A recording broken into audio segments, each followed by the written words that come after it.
بسم الله الرحمن الرحيم لم يكن الذين كفروا من أهل الكتاب والمشركين منفكين حتى تأتيهم البينة رسول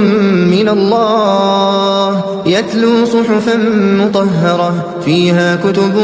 قيمة وما تفرق الذين أوتوا الكتاب إلا من بعد ما جاءتهم البينة وما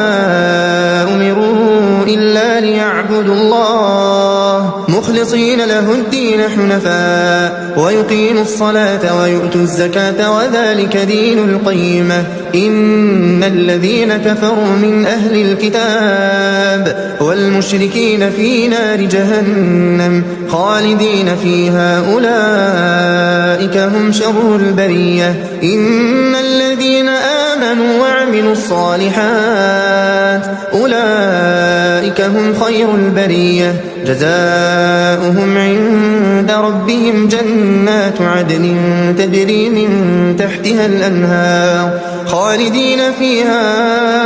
أبدا رضي الله عنهم ورضوا عنه ذلك لمن خشي ربه.